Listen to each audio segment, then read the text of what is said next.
My name is Jim Scott. I am program manager with StreetWorks. We're going to be doing a training on healthy professional boundaries. I want to give some credit right away to Carrie Erickson, who is not here. Carrie and I sat down to do a boundaries training for LSS, and I'd done several boundaries trainings before this one. She sat down with me when we were sitting down to do this training for LSS, and there are several parts of this training that might make you remark, wow, that sounds quite evidence-based. If that occurs to you, that's probably because that's the part that Carrie did. She deserves a lot of credit, even though she's not going to be standing in front of the camera for this one. That was the introduction. A word about confidentiality. During this training, I kind of open things up, ask questions, encourage you to raise your hands and participate. But before you do say anything, this is going on YouTube. And so I want you to think before you say anything about the confidentiality of our clients and even of your coworkers. Okay, we are talking about boundaries. These are very personal things. I'm going to be relying on some of your experience as people who've been doing this work for a while. But I want you to be, if you're feeling like sharing something, I want you to think about the confidentiality of your clients. Make sure that nothing you said provides any kind of identifying material about the client. If you need to change things up, obviously you shouldn't be shooting out names unless they're made up names, that kind of thing. But even identifying things about the person's situation, if they were to see themselves referred to on YouTube, that could be pretty disrespectful. So make sure that if you are going to use an example, and I do ask people to kind of shoot out examples at certain points in this training, if you are going to change things up so you wouldn't actually be able to identify the people in the examples that you're using. All right, so we're going to be talking about boundaries. And of course, the best place to start is always the Merriam-Webster dictionary definition, because that's always applicable. In this case, one of the definitions that the dictionary has for a boundary is something that shows a limit or an end. And this is actually a good place to start, because in most cases, this is how we usually talk about boundaries. This is usually how we train boundaries. We talk about kind of like that line in the sand that you're not supposed to be crossing. But we want to get away from that idea that boundaries are kind of like this binary thing. You're either inside the boundary or outside the boundary. In most cases, when we're talking about boundaries, when we're talking about relationships, we're talking about a continuum, all right? That there's actually a bit of a sliding scale in terms of where you can go and what kind of decisions you can make. We start out with this kind of zone of helpfulness, this therapeutic zone between over-involvement and under-involvement. And there's actually quite a bit of room. Rather than thinking of yourself as being in the right spot or the wrong spot, we're actually looking for that kind of like hazy in-between area where you can really get some good work done. And the idea is, on one side, you've got over-involvement, you know, that outreach worker that brings a youth home with them at the end of the night because they can't find a shelter for the youth. And then on the other end, you've got under-involvement, that person that has no actual personal connection with the clients that we're working with. And we know that that doesn't work either. In this line of work, it's always about relationships. We're stressing relationships. We're talking about building relationships. And so we really are looking for that in-between spot. So that idea of like what over-involvement looks like, I gave the example of bringing someone home. For those of you who think boundaries are all about common sense, we're going to get to that point about how maybe some of this isn't as common sense as you would think. The under-involvement, you know, you've seen a person go through kind of like intake and do their paperwork where they basically read off every question and there's no actual engagement with the client. So we're looking for the in-between parts. And to start off talking about boundaries, I want to talk about, and this is where I'd ask for people to throw out some example. What are some of the worst boundary violations that you've seen? Anybody want to raise their hand and give me an example? No volunteers, that's fine. I'll throw out a couple. Now, I haven't necessarily witnessed these firsthand, and if I had witnessed them firsthand, I would obviously have to alter the circumstances of the situation. But of course, when we think about boundaries and the worst boundary violations we can think of, people's minds go to the most grave situations, things like that worker that had sex with a client. You know, we've heard those stories. Hopefully, we haven't encountered them that often, but we've certainly heard those stories. We think about those workers that have done drugs with their clients, things like that. I gave the example of the outreach worker bringing the client home at the end of the night because they couldn't find a shelter spot for them. These are usually the examples of boundary violations that people think of and usually give as examples. And what ends up happening is that because when we think about boundaries, we go to those biggest violations, that's usually how that causes us to train boundaries in that way. And you get a slide like this, not to call out LSS, but I'm going to call out LSS. When we go to train boundaries at LSS, we get this slide. For those of you who can't see it very well, let me read off a couple of these things. Do not physically touch a client. Do not engage in a sexual relationship with a client. Do not lend or borrow money. Do not transport a client in your own vehicle. Do not accept or give gifts. Do not engage in drug use with a client. Do not sell or buy merchandise. Model appropriate language and behavior. Do not impose your personal beliefs or values. Do not vent to clients about work issues. What's the common denominator in this list? What's that? Right. Everything starts with do not do. You can't really argue with a lot of these, at least on the outset. When it's on a PowerPoint presentation, it's really difficult to argue with these. These seem like quote-unquote common sense. But the big common denominator in all these things is it's do not do this. And this is, now there's plenty of agencies out there that train healthies in a very, train boundaries in a very healthy way. But this, across the board, is what you're usually going to encounter when people are training boundaries. And there's a problem with this. This idea of boundaries being what you cannot do with a client. What it leads to is a situation where that's how we think about boundaries, that boundaries are a long list of do not do's. And in most situations, boundaries are more of a gray area. I mean, obviously, in the most extreme cases, hey, I needed to sell my car. The youth was looking to buy a car. It was a win-win situation. In most situations, we can probably sit there and go, that's probably not the best judgment. But in our day-to-day operations, most of our boundary situations are far more complex, and they're usually not on the far end of the scope. And because we train boundaries around the most gravest situations, you know, we know we're not supposed to have sex with the client. We know the answer to that question. But because our boundaries are a long list of do not do's, we have a tougher time with some of those gray areas where it's a little bit closer to the middle of the area. We're not always sure what to do in those areas. And the truth is, people approach those things differently. So we're going to get started talking about those gray areas. And this, again, is where I'm going to ask for your participation. We're going to run through a couple of examples of boundaries, not the scary ones, all right? Not the don't do drugs with your clients, don't have sex with your clients. We'll actually come back to those kind of questions, but we're going to do some of those kind of like boundary rules that are a little bit closer to the middle of the pack, all right? And really discuss that. The first one, Facebook friending or giving out your personal number to a client, okay? Can anybody think of an example about why you would do this? If your personal phone is also your work phone. Great, thank you for volunteering that. When I'm not doing this on YouTube and I've got a closed group of people that I'm talking to, I usually ask the group of people to raise their hands if your business phone number, the number that's on your business card, is the same number as your personal number, okay? And invariably, in most of the places that I go, at least a couple people raise their hands. I've been in a room doing this training where half the people in the room raise their hands. The truth is, that is a pretty common practice in our line of work, okay? This idea that if you've got a cell phone, you know, you've got a personal phone, you can get reimbursed to make it your work phone. And all of a sudden, you've got a work phone and a personal phone, they're both the same number, okay? Now, why would we ask a person not to do that? Well, first off, let's start with, Why would you actually want to do that? Why would you want to give out your personal number? Now, number one, I mean, that right there, some people actually use the same phone, okay?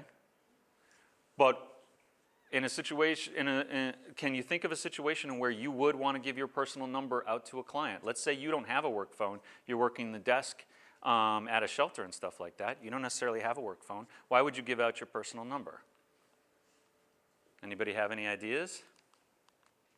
The funny thing about these boundaries, and one of the reasons I started training it this way, is because, again, that long list of do not do's, I've heard every single one of those rules, I've heard a good excuse to break it. Now, there was some pretty egregious stuff on that list. You'd probably think there's a couple on there where you probably couldn't come up with a good excuse to break that rule. I've heard an excuse to break every single one of those rules, and very often, the reasons were not bad, okay? So one of the reasons I've heard for giving your personal number out to a client is we've got a client who's in a crisis situation, all right? If the crisis happens when I'm not at work, I want them to have someone to call in that situation. I'm the person they trust. What happens at midnight when they're trying to work through a crisis situation? I don't want to tell that client, I turn off my phone at that time of night. That person's in a crisis. They need help, so they should be calling me. That's an excuse. And quite frankly, it's a good one.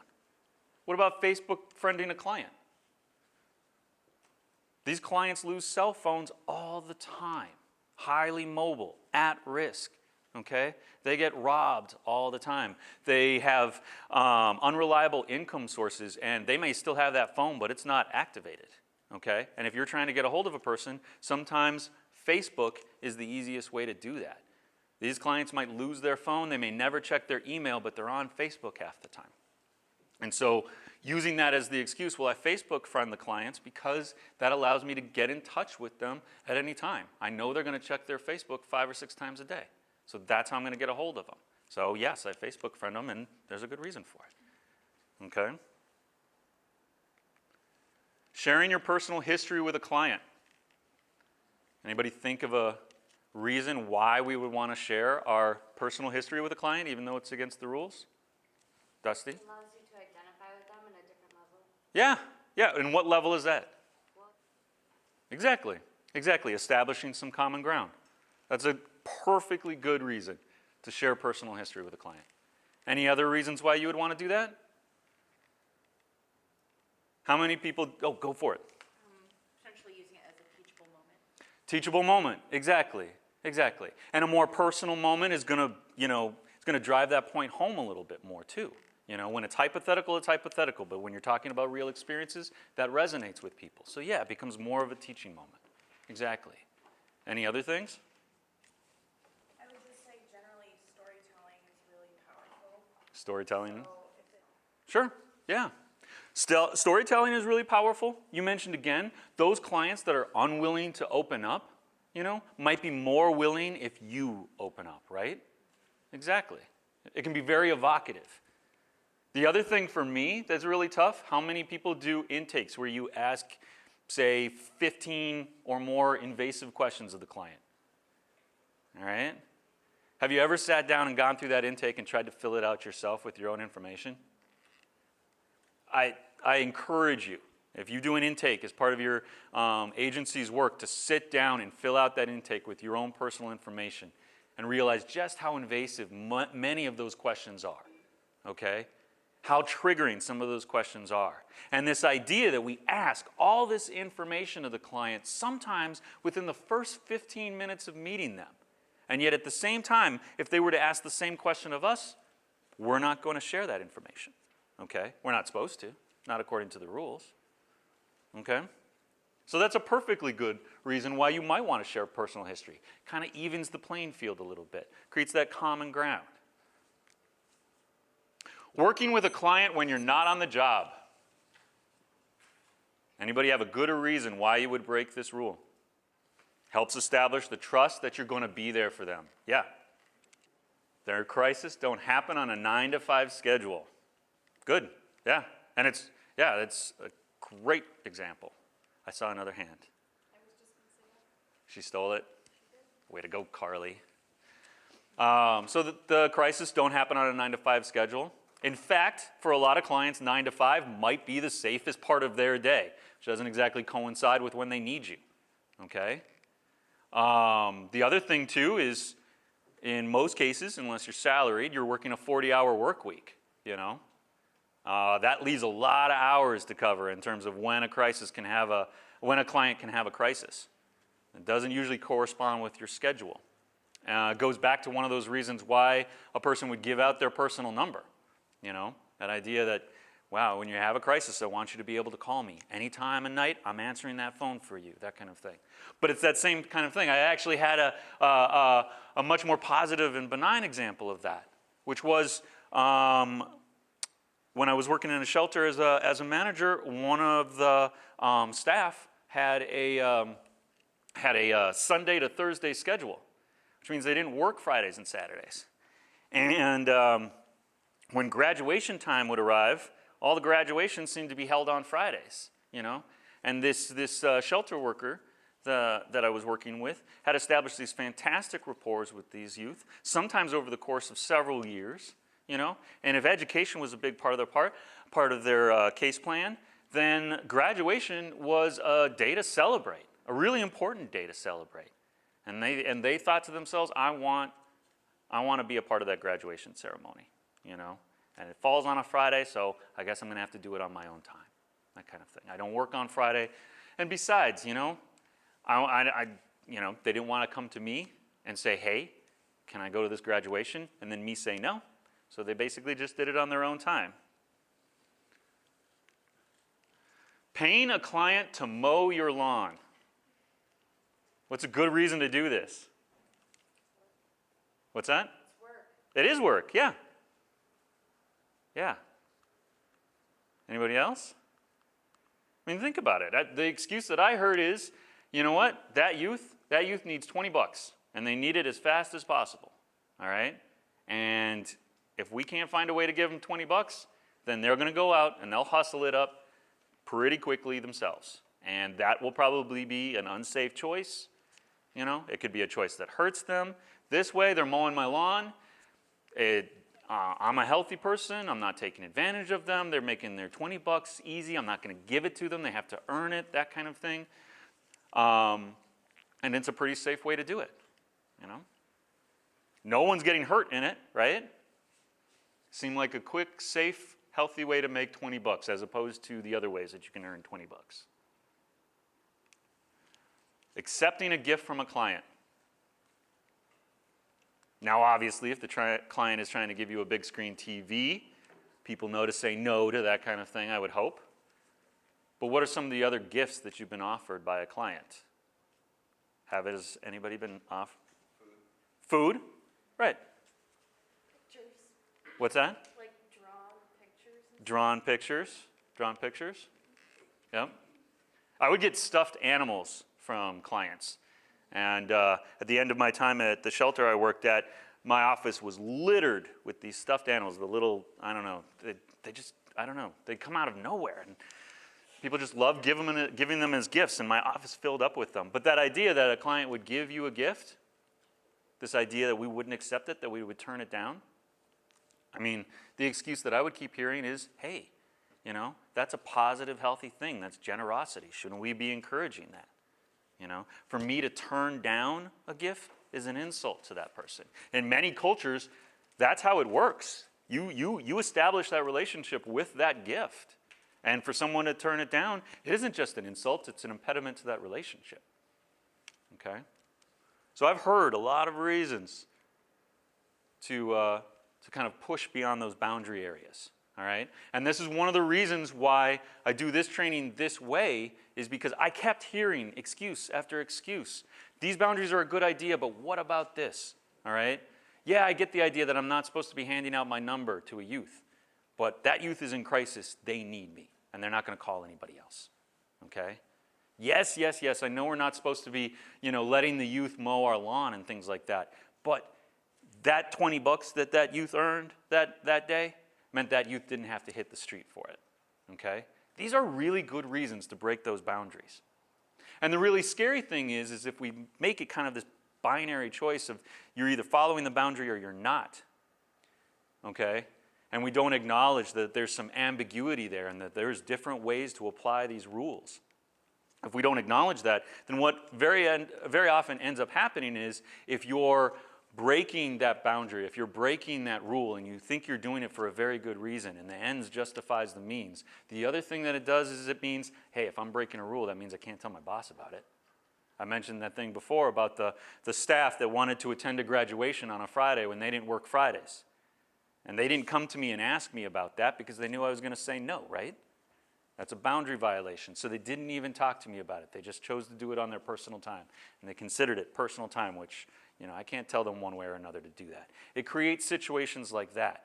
When we don't work inside that kind of continuum, that ambiguity of how boundaries work, then we push people out onto the edges when they make those decisions.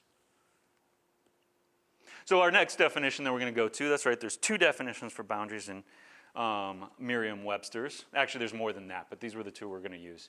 A point that indicates where an area ends and another begins. All right? I like this one a lot better because it's not just a simple matter of, oh, that's the boundary, that's the end, that kind of thing. It really does delineate kind of the idea that there's things on both sides of it. And so for this next part, what I want to do is I want to start out with those boundaries, those ideas of these are the rules that you don't break kind of thing. Don't accept gifts. Don't give the client money. No personal information. Don't bring them home. Don't give them your home number. Don't have sex with the clients. And you have to follow the rules. Again, we got a long list of don'ts, no's, and you have to follow the rules. Okay? So rather than thinking in terms of, you know, the boundaries is kind of like the edge and kind of like this idea that that's the line we can't cross. Let's know where that line is. Let's respect that line. That's what boundaries is. Rather than talking about that, let's talk about what it is that boundaries are designed to create. Rather than what they're designed to keep us from doing, let's talk about what it is we're actually building with these rules. Don't accept gifts. Don't give the client money. What's the positive aspect of that? What's the positive result of that? What are we trying to do by saying you can't do that? Right, exactly. That idea that it's my job to help you, okay? We went back before and talked about in some cultures, that's how you establish the relationship, this idea that you started out with a gift. And it's that idea that we're going to trade back and forth. If you're going to help me, I'm going to help you. That's the way a lot of relationships work, okay? And keep in mind, when we're thinking about the clients that we work with, that is the basis of most of their relationships, is this idea of how is this relationship good for me? And it's got to be good for that other person, because if it's not, then that person's not going to be helping you out. It's a transactional relationship, okay? And our relationships with the youth are not transactional. It is our job to help you, you know? You don't have to pay for that. You really don't have to give me anything for that. I am doing my job, okay? And so when we say don't accept gifts, don't give the client money, that kind of back and forth, that exchange of goods, we're trying to get away from those relationships, all right? So the relationship is not transactional. No personal information. What's good about that? What does that help us do? Yeah, the relationship is about them, not you, okay? That's what the focus of this relationship is supposed to be about. And that's why when we have a rule about not sharing personal information, not sharing your history, that's the reason we have that rule, is because it allows us to keep the focus on the youth. Don't bring them home.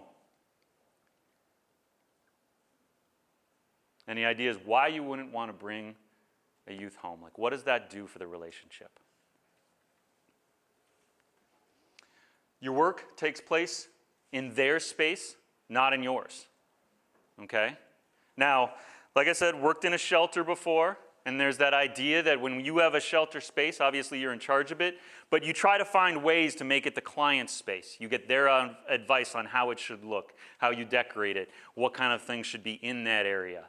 When I worked at Hope Street, we would get their advice on what kind of furniture we should have in here. And yes, if the youth voted that we shouldn't have that kind of chair there, it probably got moved into my office. But that kind of thing of giving them some choice over their space and really struggling to find out how we can make this space theirs.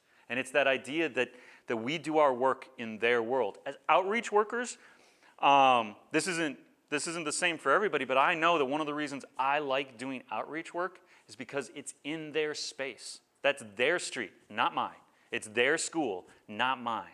If I'm doing work in their apartment, it's their apartment and not mine. And it's that idea that our work takes place in their world, in their community, and with them.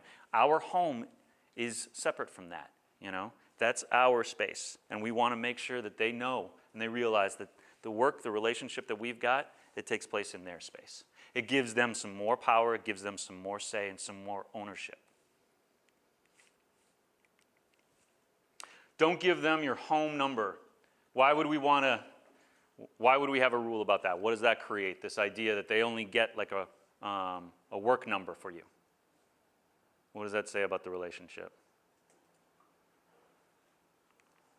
It's an independent relationship, okay?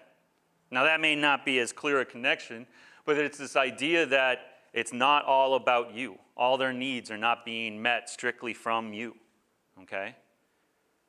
You have to shut off your phone. You have to go home, okay? You have your own time, that kind of thing. That creates this independence. While if they could call you 24/7, any time of day, that kind of thing, that is not an independent relationship, all right? And our healthy professional relationships should look like that, all right? There should be an on and off switch to your work with them. Don't have sex with the clients. Now, again, very often this is one of those boundaries where people sit there and go, that's just common sense. You don't do that, okay? And I hate that answer. I want to know why we don't do that. I'm not trying to make an excuse for why we should do it. What I'm saying is, what is the reason we don't do it, all right? If our immediate reaction to the reason why we don't have sex with clients is some kind of prudish response around, ew, we just don't have sex with clients, it's just not done. That's unhealthy, okay? Because the truth is, sex is a natural, healthy part of life. Now, not all of our clients have experienced that, but it can be a natural, healthy part of life. Sexual attraction is pretty natural in most situations. I'm not saying you're going to be attracted to everybody, but to say that you'll never be attracted to anybody in a professional situation, and that includes clients or coworkers, all right? Number one, that's kind of shaming around sex, and it's kind of unnatural. And the fact is, it happens. And when it does happen, if we're just sitting there saying you don't have sex with clients because, ooh, you just don't have sex with clients, what that invites is that idea that, wait a second, I just had an attraction to someone. You can't even talk about that now because that's dirty, that's wrong, that kind of thing, okay? Now, we'd still argue that you can't act on it, you know, but why? Why is it? Is it just that kind of like prudish, you don't have sex with clients because sex is gross kind of thing? No. It's because this relationship needs to be about the client's needs and not yours, all right? It's what keeps it safe. So not having sex with the client makes this a safe relationship for that client. You start entering into sexual relationships with the clients, and then all of a sudden, you're probably talking about what you're getting out of it too, okay? Yeah, thank you. That is a really, really good point. I mean, your answer actually runs the gamut of things. You actually brought up a couple things, that idea that we need to model these kind of like healthy relationships, these healthy boundaries and stuff like that. You also brought up the point about some of these sexual relationships they haven't exactly been positive and things like that. I mean, keep in mind that, you know, based on the stats that we have, a very high percentage of the youth that we are working with have been sexually exploited. I mean, it's really extremely high, okay? And so that means that there's a lot of trauma wrapped up in sex, all right? And if sex were part of our relationship, if that even factored in, okay, then that's going to trigger these youth, and it's going to affect whether or not they can trust their relationship with us, that kind of thing. All right? So it's not that you don't have sexual attractions to the people you work with or the people you work for or even the clients that we work with. That's simply not the case. That happens, okay? But it's how we act and whether or not the client can reasonably rely on the fact that that's not going to factor into what we say or do, okay? You have to follow the rules. What's good about following the rules? What's important about that?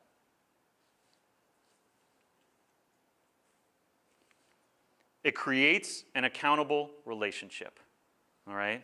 This idea that there are rules that you have to follow, regardless of your personal feelings, all right? There's rules about what you can and can't do and how you do them, all right? There are rules about supervision, the fact that someone looks over your work, all right? This idea that if the client didn't like what you were doing, they would have someone that they could talk to about it.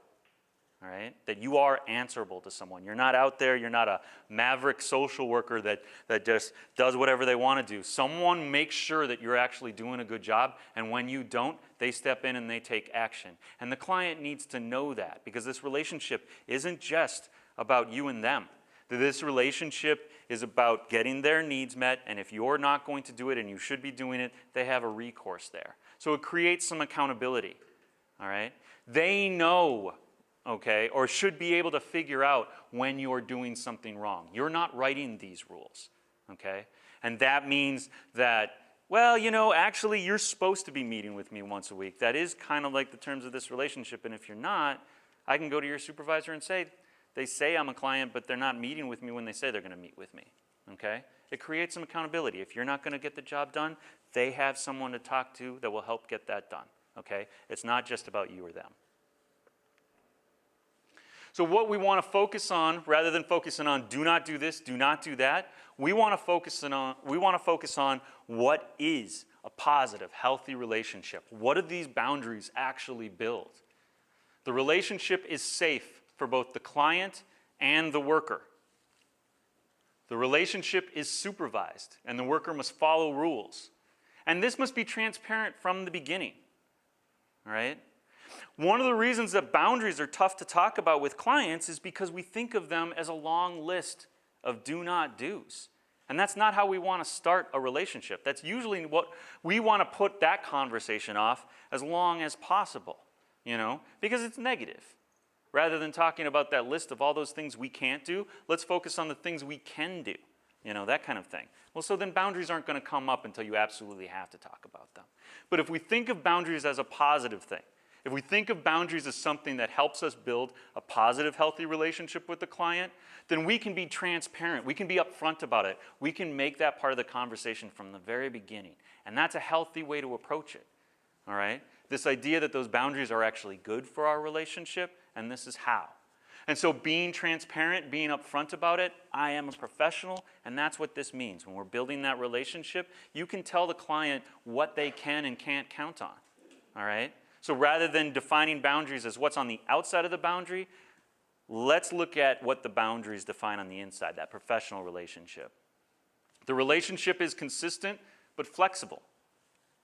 The relationship promotes independence. The focus of your relationship is on the client's needs and not your own. And I want to pause for a second when we get to that point, all right? Because as part of this boundaries conversation, talking about the relationships and the needs of the client and how much, when we're talking about the relationship with the client, the focus needs to be on the client. That doesn't mean that you as the worker don't have needs that need to be met, okay? We can't ignore that part, because if we're not meeting those needs, it's all going to fall apart. But we want to make sure that as far as those needs go, you know, that personal satisfaction with your job, all right? That idea that you can be comforted and respected, you know, those are needs that need to be met. But those are not the client's job to meet them, all right? So we need to make sure that when we're having the discussion about this relationship needs to be about the client's needs, we also need to be having conversations about the worker's needs as well. And if those aren't being met, that's where we usually run into problems where it's like, well, you know, I don't really feel a personal satisfaction from my coworkers, my supervisor, my job itself. I get my needs met because I love these clients and that's what it's all about, that kind of thing. And if they're where you're getting your needs met, that creates a situation where we could have a pretty unhealthy relationship with a client. If it's the client that's meeting your needs, that's a problem. So the importance of healthy boundaries. We want to stay focused on your responsibilities to the youth you serve, okay? These boundaries should help service providers model healthy communication and professional relationships, like you were saying. Ensures physical and emotional safety, and that's the physical and emotional safety of both the client and the worker. Helps providers establish clear understanding with clients regarding roles and expectations. All right? This idea that you're putting out there kind of like, this is my job, this is what I'm supposed to be helping you with, getting that out there right away so that the client doesn't have an expectation that's unrealistic, okay? The client doesn't have this expectation that, okay, Jim is helping me, you know, get into shelter, Jim is helping me kind of like get a job, getting me hooked up with benefits and things like that. That means Jim is my friend, that kind of thing. And establishing right up front, no, this isn't a friendship. This is different from friendship, all right? This is a professional relationship. I help you because it's my job, not because I like you, okay? And the reason why we want to be clear about that is because that difference between a professional relationship and a friend relationship is huge. In a friend relationship, if we're friends and I'm working with you on stuff, if I don't like you, then I get to bow out, all right? If all of a sudden you say something that pisses me off, say something that hurts my feelings, that kind of thing, I can back out. Friends get a choice about that kind of stuff. I get to pick who my friends are. I get to get rid of the ones I don't like. That's a friendship. And there is some give and take there. Maybe you wouldn't call it transactional, you know, but it's definitely reciprocal. In this situation, it's not. I'm not doing this because I like you, all right? I'm not doing this because we're friends. I'm doing this because it's my job. And yeah, it's hard to hear that, and it can be tough to say that, you know, because most people's relationships are based around those kind of friendships, okay? And so to say, no, we're not friends, this is a professional relationship, can be a harsh thing to say. But what you need to get good at is being able to describe why that's a good thing, all right? The best thing about us not being friends and this being a professional relationship, you don't have to worry about whether or not I like you. It doesn't matter, okay? I could like you, I could not like you. I'm still going to help you because that's my job and that's what you can rely on. And that means they don't have to get you to like them in order to get their needs met. And that's huge. That's massive, okay? Because that's usually how you have to get your needs met on the street, you know? You have to have sex with a person to get to bed that night, all right? You have to cajole that person to get them to share their lunch with you, all right? You have to, you know, be super nice to this person to let them stay on your couch for an extra night. Nah, that's not what this is about. This isn't about you trying to persuade me to like you, to find value in you. I find value with you. That is my job. My job is to help you. It is a hugely different relationship, and we want our clients to understand that, okay? And so that means having that conversation about how this is a different relationship than you may have had in the past. This is not a friendship, okay? In the past, in order for you to get a bed, you might have had to play nice with that person. You might have had to, you know, have sex with that person. You know, you might have had to promise loyalty to that person. That is not the case here, all right? It's not about what you can give me that will make this happen. It's about the fact that it's my job to make this happen. Encourage and allow open communication with team members, all right? This idea that you're not doing this on your own and that you have a team. Now, there's some small agencies out there where the team consists of, you know, 3 people, the supervisor, the worker, and the client, you know. In a lot of situations, it's usually a little bit more than that. You might have a couple people on your team that you can throw around ideas. But the fact that that is part of this relationship as well, that you're not doing this on your own. And the client should know that as well. You've got a boss that you talk to about this stuff, you know. This idea that if what we talk about gets tough for me, I do need to talk to someone else about it, okay?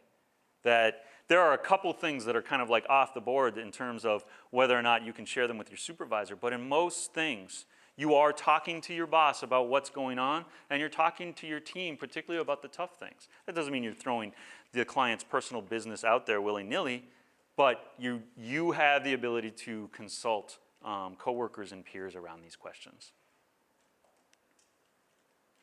Okay. Any questions so far about that stuff? No? All right. No questions at all, huh? You guys are perfectly comfortable with the ambiguity that we're introducing into this situation? Everybody's cool with me saying, hey, let's take that list of do not do's, these lines that we're not supposed to cross, and let's look at it in a different way? You know, That's a really good question. I'm going to repeat it, not because I didn't hear you, but because I want them to hear it on camera. That idea that, what if you lead a support group? You want them to like you, okay? And because you want them to attend the support group and participate, and they're more likely to do that if they like you. How exactly do you get them to like you? Exactly. That is a perfect example. That question of being friendly and being friends, okay? And that's one of the reasons why boundaries get so sticky, and that past way of training things on that do not do list is like such an unhealthy way of approaching boundaries. That's the perfect example, that question of friendly versus friends. All right? Because when we talk about relationships and we like throw things out there and leave things kind of assumed, okay? You don't want to say we're not friends because that's kind of mean and it's kind of harsh. And quite frankly, most of the youth think of their relationships in terms of friendships. That's the bulk of their relationships. I mean, the youth that we're talking about are entering the stages where they're moving from family relationships to friend relationships. That's what they're experiencing right now. All right? And so the clients we're working with, they think about things in terms of friendships. And for you to be able to say, no, we're not friends, this is a professional relationship, can sound really harsh because it's like, wait a second, so we're not friends, that means we don't have a relationship, right?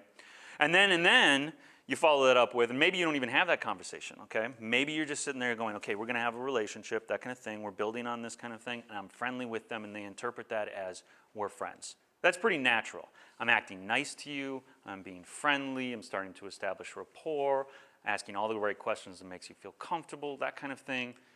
And then they start to assume, well, you're being friendly, so that means we're friends. That's a natural assumption, okay? But the problem is if you don't have the conversation about what this relationship is, and they're making that assumption that because you're friendly, that you're friends, then they're going to also assume that the other things about that friends relationship is there too. That idea of, okay, she's friendly to me, you know, I got to be nice to her, you know, or else she's not going to like me. And then if she doesn't like me, then all of a sudden I don't have Dusty in my court helping me get my needs met, right?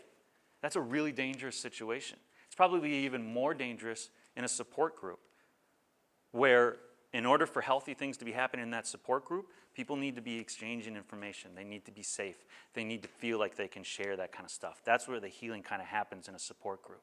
But if you create a situation where we're friends, you know, you getting your needs met depends on whether or not I like you, yeah, you've created a situation where that person has to go in there and yeah, they want to share as much as possible, but they have to be careful of what they say because if they said something that you didn't like, you know, then all of a sudden you're not going to be working with them, you're not going to have a relationship with them. In a support group, it's a perfect example of where you want to establish those relationships, okay? Where you want to reinforce that idea that there's stuff that's going to come out of your mouth that I'm not going to like, okay? Absolutely, absolutely. Constantly reinforcing this idea of what this relationship is, all right? In the past, I've had situations where people shied away from those kind of conversations because it was a negative thing. There's a good reason to shy away from those conversations if it's a negative thing. You're constantly trying to build rapport and promote why this is a positive thing. And if the only way that you can describe your professional relationship with a client is through a long list of do not do's, of course you're going to take a pass on that conversation. Let's focus on some positive stuff like, I can help you with this, I can help you with this, I really, really like you and stuff like that. So that's why I want to have the kind of like change our approach in terms of how we approach boundaries and think about them as a positive thing. So this is something we talk about so that we feel comfortable, we feel safe, reminding the client that no, we're not friends. This is a professional relationship. We want to be able to say that with a smile on our face. I mean, how often do you have a conversation where you sit there and go, we're not friends, but you do it with a smile on your face? That's not the kind of thing that makes people happy. That's not a happy conversation for most people, okay? But it should be in your situation. But the only way to do that is if I can't sit there and go, okay, tell all your clients you're not friends. No, no one wants to have that conversation. Go and tell all your clients you're not friends, but what you are is you have a healthy professional relationship. Now, again, that doesn't sound like a fun conversation either. I'm expecting folks to internalize why we're doing this and find their own voice and their own ways of describing it. But the idea is find ways to describe this healthy professional relationship. Because they will. If you don't define it as that, they'll assume it's like every other relationship they've had in their life. And the people that we're working with get taken advantage of all the time. They get exploited all the time. They get dropped and left on the street when they stop being of value to the people in their lives. All right? That's who we're working with, and we want to make sure they understand this is a different relationship than the other ones in your life. This is a professional, healthy, safe one. So let's go back to those complex, ambiguous boundary situations where we had all these good reasons to break these boundaries, okay? Now, again, boundaries are ambiguous. Applying boundaries in different situations and with different clients, there's not one way to do this, okay? And so that list of do not do's doesn't really apply. Well, I mean, it applies. In many cases, there's actually rules in your agencies that say, do not do this, do not do that. And I'm not encouraging you to break them. But what I am encouraging you to do is when you come to those boundary decisions, that rather than looking at it as, I can't do that because it's against the rule, rather than looking at it that way, take a look at those situations and sit there and go, okay, wait a second. Can I do this and still preserve that healthy professional relationship? Or do I have to find a different way of doing it? Okay? That Facebook friending or giving out your personal number to a client, yeah, there's a good reason to do all those things. What's that client going to do at midnight when you're off the clock? Who are they going to call? All right? That idea that the only way to get a hold of a person is through Facebook, that's a reality. So knowing that there are reasons why we want to preserve those things, how can we address those situations in a positive, healthy way? What are some alternatives besides Facebook friending a client? I would suggest you probably develop a professional Facebook page, okay, rather than your personal one. You still should not you should not be sharing your information on Facebook with a client. It's a good rule, but there's a good reason to break it too. So let's find a way to do what we need to get done and still preserve those boundaries.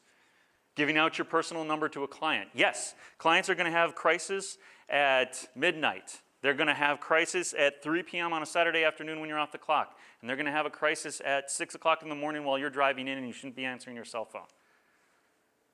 So what happens then? When we're developing these relationships with clients, rather than giving out your personal number and saying you can call me at any time, talking to the client about, hey, actually, this is when I'm working, and when I'm not, this is who you call in an emergency situation, okay? Figuring out what is your safety net, all right? And we're going to get to a little bit later about what this means going forward, all right? And there's a lot of agencies, there's a lot of situations, there's a lot of youth where this may not be, there may not be a safety net that is appropriate for that client waiting for you, okay? And so you may need to look at how can we change things, how can we do things differently. You may need to get creative, and I'm encouraging you to, okay?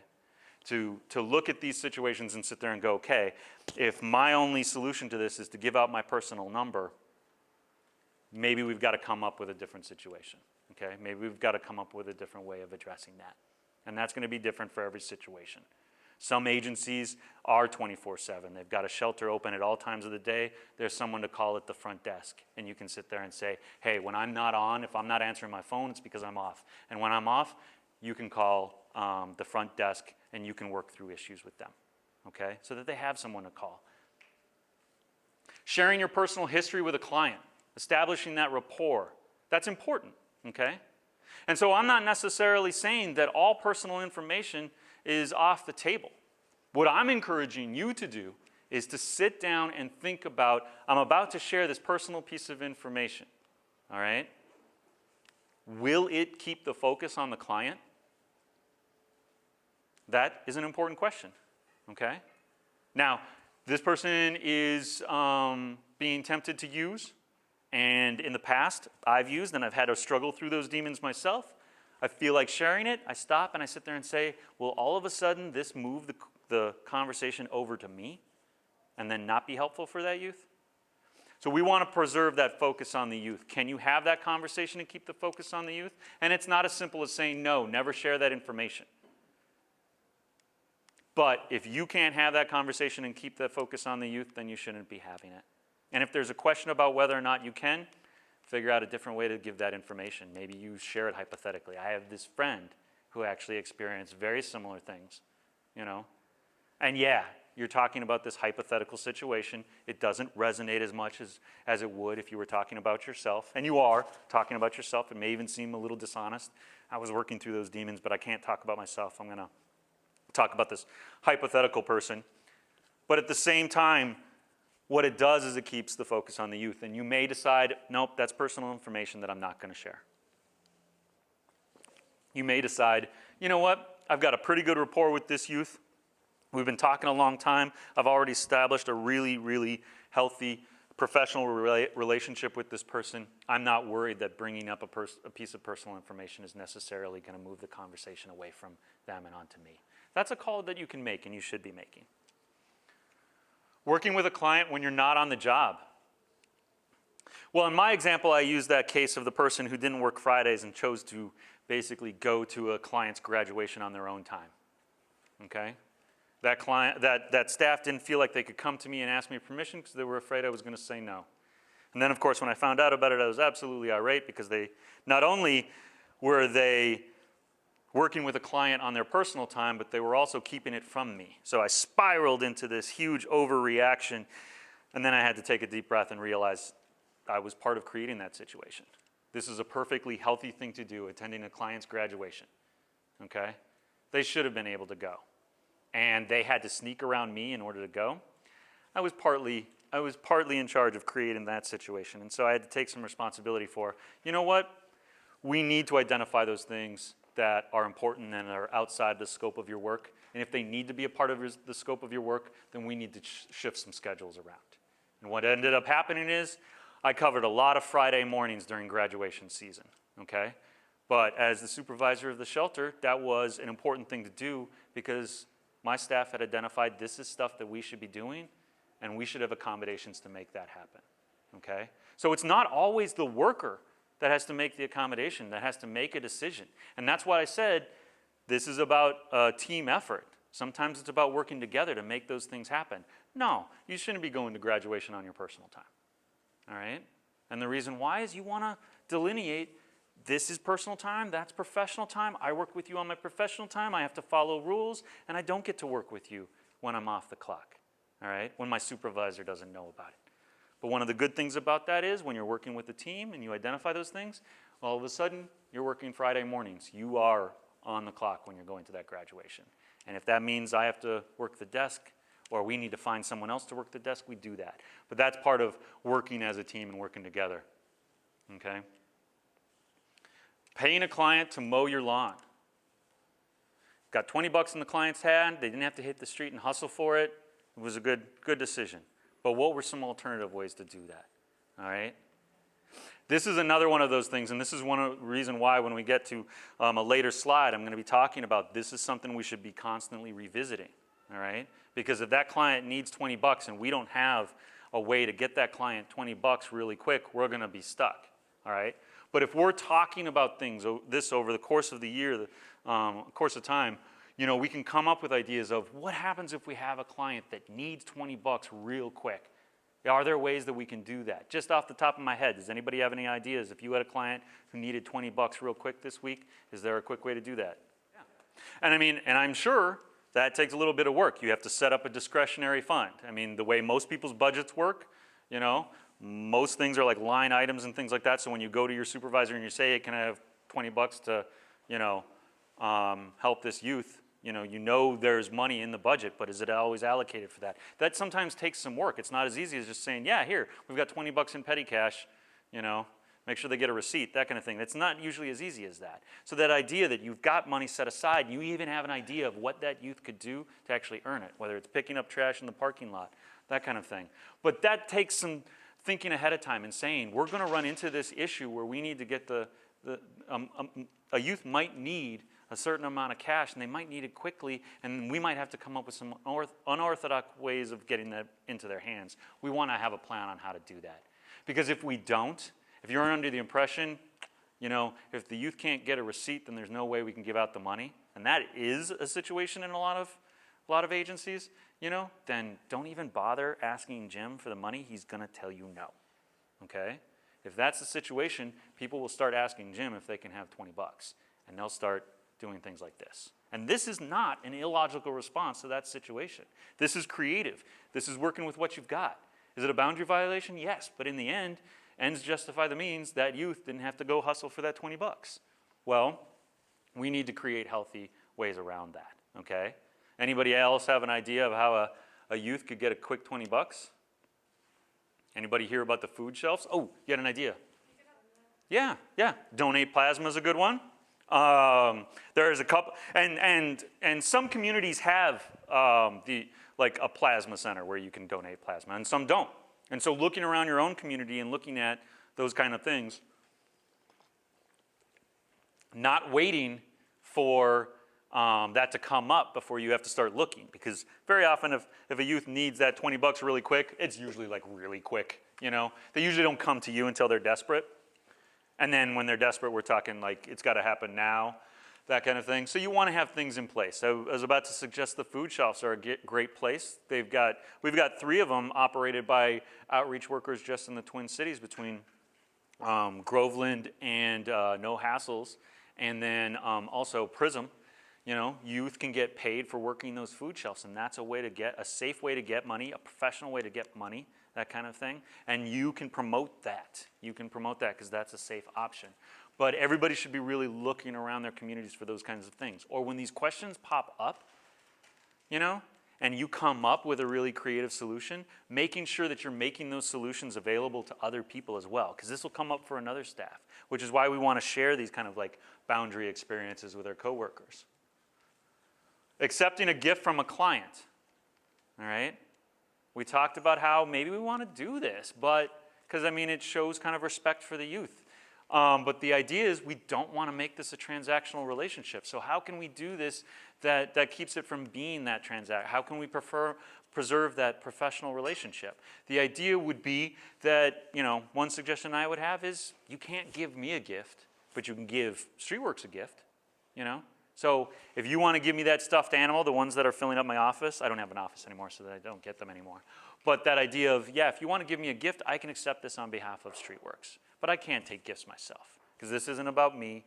The truth is, the help that I give you, this doesn't even come from me. This comes from StreetWorks. This comes from funding and stuff like that. Realizing that it's not a personal thing, and they shouldn't have to exchange anything for it. But if they want to give a gift as a sign of respect, that kind of thing, then you make sure that it's not you accepting the gift, that it's your agency accepting the gift, okay? Any other questions about that?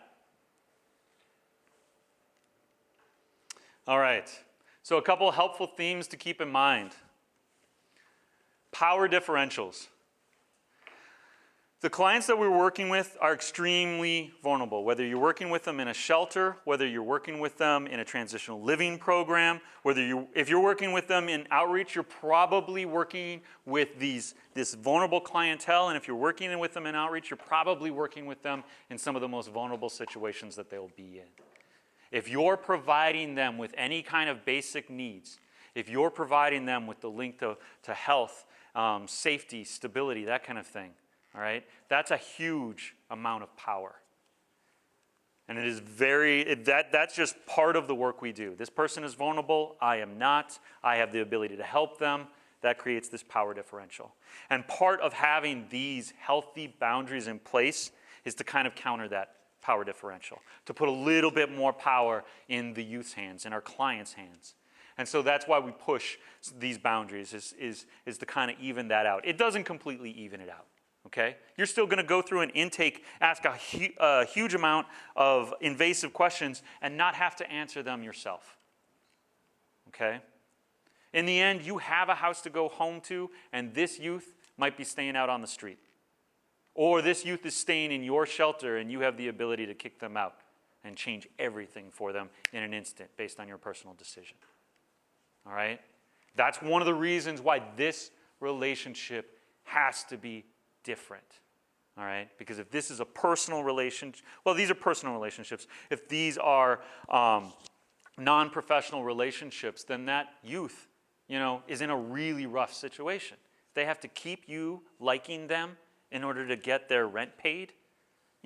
If they have to exchange anything to keep that roof over their head or keep getting food in their mouth. So is sex a bad thing? Sex is sometimes a bad thing. It depends on, how it's happening. In this situation, sex is a bad thing. Not because it's sex, but because it's one of those things that can be used to exchange, to make this transactional. And when we're talking about a power differential this big, you can't let it be transactional, okay? Because this is a lot to lose, which means they have to pay it, all right? Which is why we don't make it transactional, which is why you're not paying them to mow the lawn, or they're not offering you gifts. This is why sex does not enter into it. It's because of this power differential, all right? These boundaries also create kind of like a safety valve for this power differential. All right? This idea that this person has recourse. It isn't just you. If it's you, then this relationship is all important. Okay? But if it's not just you and me that this relationship is about, if you have a supervisor, then if all of a sudden you don't like me, I have someone to go to. I have someone else to go to. All right?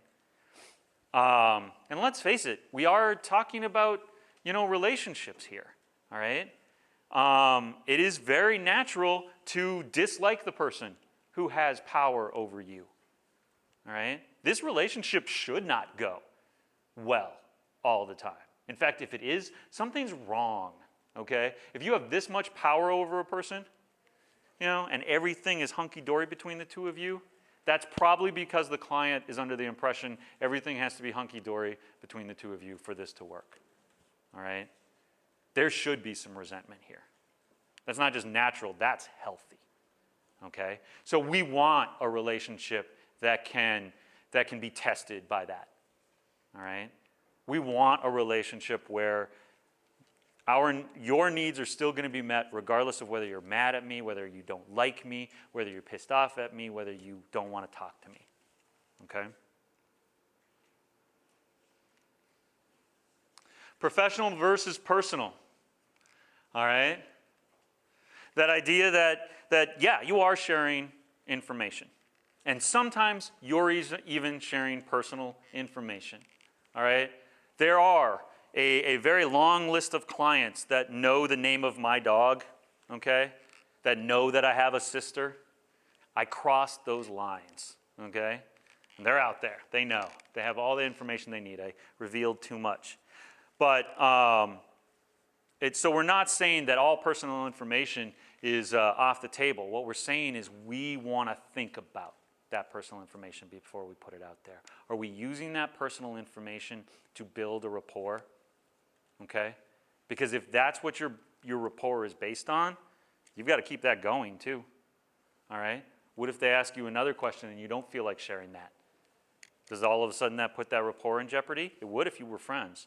But if it's a professional relationship, you've already got those boundaries, you've already explained to them why personal information is off the table, then there's still a chance that they're going to take it personal, that you're not going to tell them whether or not you're married or not, that kind of thing.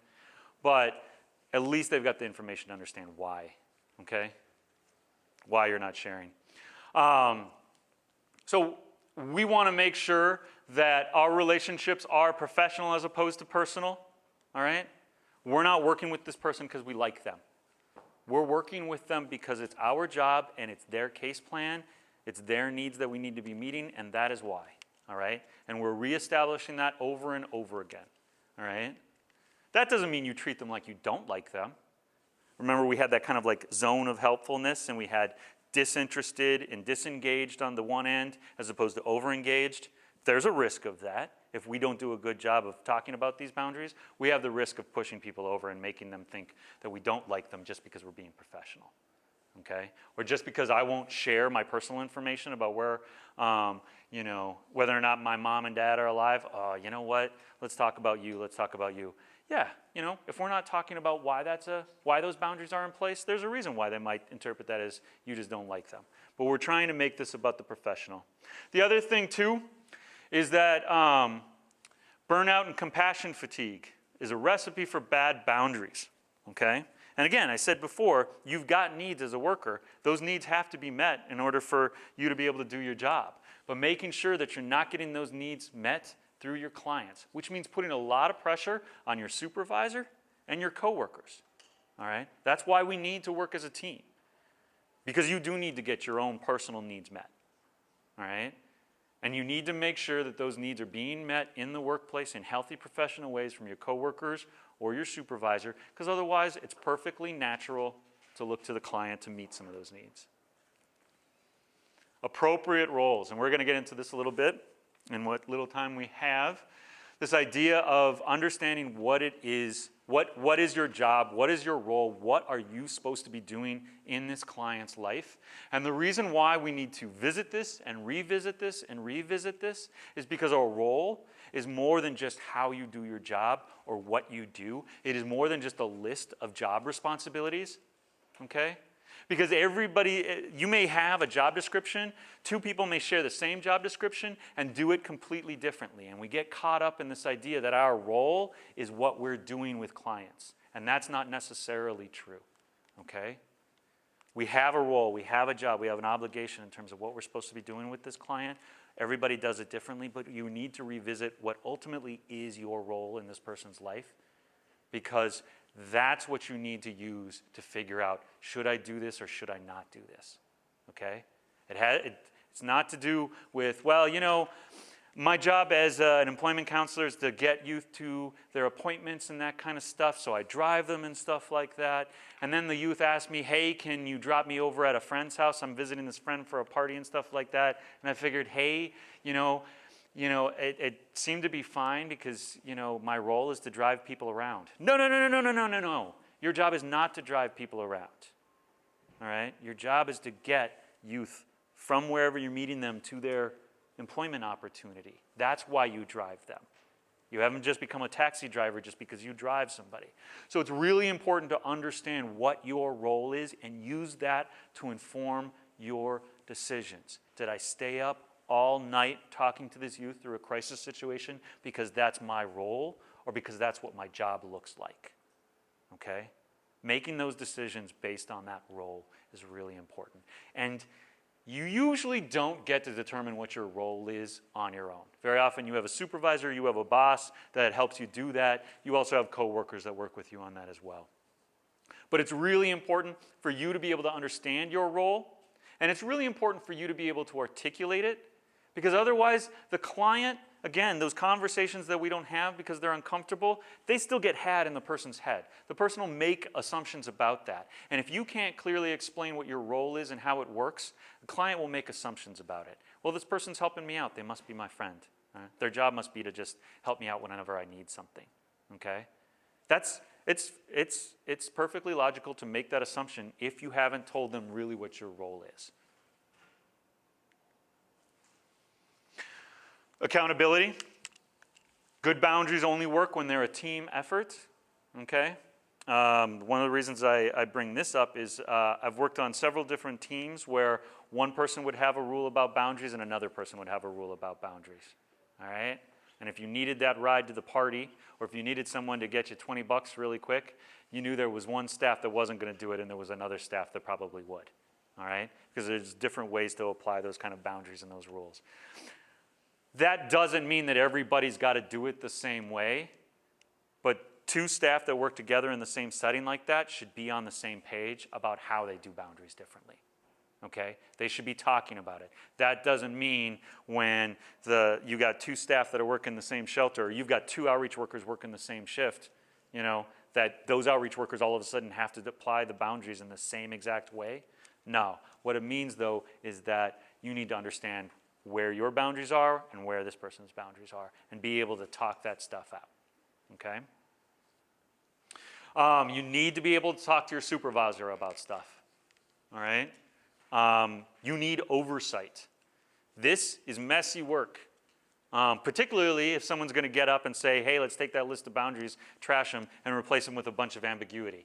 All of a sudden, it just became messier. All right?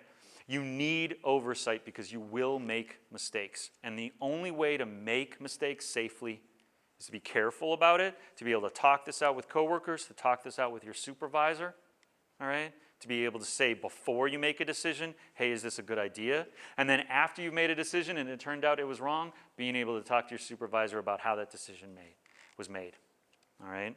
So being able to talk to your supervisor, that oversight is really important, and it is important to let the client know that that oversight is part of your relationship. If they know that someone's looking over your shoulder, then you're safer for them, if you can describe it in a safe way. Sometimes you sit there and go, just so you know, everything you tell me, I have to tell my supervisor. So you may want to be really careful about what you say. Don't say anything that you want my supervisor. Of course, there's a bad way to paint it. Part of describing boundaries is trying to figure out what's positive about those boundaries yourself, so then you can articulate that to the client in a positive way. Any thoughts on these? Anything that's jumping out? Everybody here works at a different agency, except for the table full of Move Forward people that have all congregated together. But applying these boundaries, these get applied in different situations. I mean, you could be a part of the same agency. Carly's going to have a very different experience of applying these boundaries than anybody else on the team that's working kind of like in the drop-in center. You know? And we're going to see that across the board, that these boundaries get applied very differently in an outreach situation than they would in a TLP or a drop-in center or a shelter. So does anybody have anything that's jumping out for them right now? All right. Again, we're going to revisit that idea of what is my role. This would be one of those ongoing conversations that you need to bring back to your team, back to your supervisor, and really look at your job, not your job description, not like your lists of to-dos for the week, that kind of thing, but really look at what is your role and get some clarification about that. And that's the kind of thing that probably should be revisited, all right? But understanding your role so you can know how to make these decisions in a healthy, thoughtful way that keeps the clients and the client's need center to the work that you're trying to do. So again, take away that day-to-day schedule. Put aside your personal feelings. One of the things that I like to think about when I'm determining kind of what is my role, if I left and someone had to take over my job, how would they do it? Could they do it differently? They should be able to do it differently. What are the things that I'm responsible for that the next person would be responsible for? After 3 years of working in a shelter, I had a way of doing things, and I probably conflated certain ways I operated with my role. The next person probably didn't do half the things I did after I left. So going forward, got a couple recommendations for you. Don't let the conversation end here. Boundaries should be a constant discussion, all right? New situations come up, and you can apply that boundary to that particular situation, and a different situation comes up, and that boundary might need to be applied completely differently. And it's important to talk about why, so that the next time a situation comes up, you're better prepared to apply those things, rather than just following the do not do's. Talk about boundaries at your next team meeting. Make it part of your regular professional development. Make it part of your regular supervision. Make it part of every team meeting that you have. If you have a team meeting on a weekly or a monthly basis, make sure boundaries discussions are part of that. Avoid getting defensive. I talked before about that idea that, well, if a person thought that they were breaking the rule, that meant they weren't going to talk about it, you know? If you think your supervisor is going to say, don't do that, well, then you're not going to talk about it when you do it, Even if you feel like you've got a perfectly justifiable reason that would make you do it, then you also have a perfectly justifiable reason to keep it secret, okay? So we need to change how we talk about these things so people do feel like, number one, there are no hard and fast black and white rules to everything, okay? These boundary issues should be a discussion. It shouldn't be a question of, well, does this apply to this situation, that kind of thing. You can't do this because that's one of the do not do's. Rather, we should be having conversations about, is this good, is it not? Yeah, there is some gray area. Where does it sit? Is this safe, is it not safe? Those kind of conversations, and trying to avoid situations where we're shaming people for certain views, where people feel like they have to be defensive about the choices that they're making. Keep it open, honest, calm, and respectful. Boundaries and burnout. A self-care plan is important. If you are burning out, if you are in a situation where you feel like you are compromised, where you're not safe, where you're not being taken care of, where you can't take care of yourself and keep yourself safe, you are highly unlikely to make good choices around boundaries. Okay? These kind of ambiguous situations are going to be the first things that suffer, and these will be the first mistakes that you make. Because they're so ambiguous, because they're so situation by situation, this is where your logic and your judgment is going to be compromised. And the only way to keep your logic and judgment at tip-top shape is to keep yourself in tip-top shape. That means physically, that means emotionally, that means in terms of career satisfaction. So a working self-care plan is important. And it needs to be at the top of your to-do list. If you don't have one right now, it should be what you're working on. And it's an easy thing to put off because we work in crisis situations. So, I mean, if my self-care plan is number 3 on my to-do list, I'm going to have no problem finding a number 1 and a number 2. And as soon as number 1 or number 2 gets done, I'm going to find another number 1 or number 2 to replace it, and I'm never going to get to my self-care plan. That's how crisis situations work. Your self-care plan needs to be number 1. If you are not taking care of yourself, if you are not healthy, then you're not going to be able to do healthy boundaries. Okay? All right, that's the training.